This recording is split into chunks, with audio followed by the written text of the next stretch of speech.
when I was doing teaching on bias, prejudice, and systemic oppression, the roots of racism course, one of the things that I mentioned during the course was how the rich and the wealthy, they funded a lot of the policies and stuff that we have today. They manipulated a lot of the people, and this included white people, because there was at one point in time, the poor whites were basically the same as blacks in this country.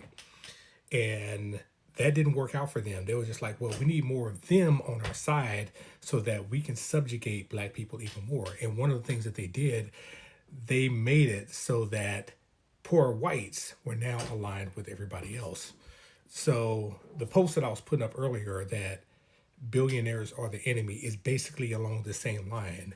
A lot of the division, a lot of everything that's going on has to do with people with money, and even people who support and align with the side of MAGA are actually being used by them.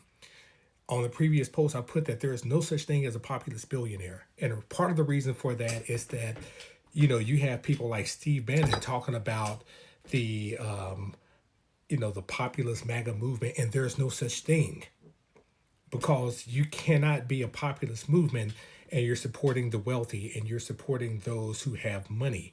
You're supporting corporate greed. So how can you say the populist MAGA movement when there is no such thing as a billionaire populist? Because the people that are pushing the MAGA movement, these are all billionaires. These are all people with money.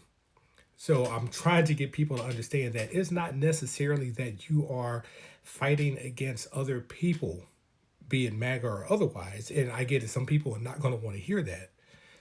They are supporting the ideologies that the billionaires and the wealthy are pushing at the moment. Therefore, your enemy is not them.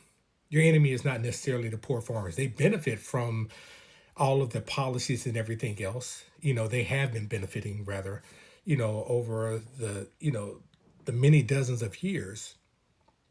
But I want people to understand, it's like all of this stuff has been engineered. It has been engineered from the fact that people are constantly being manipulated by the people who have money. And it's going to continue, and it's going on right now.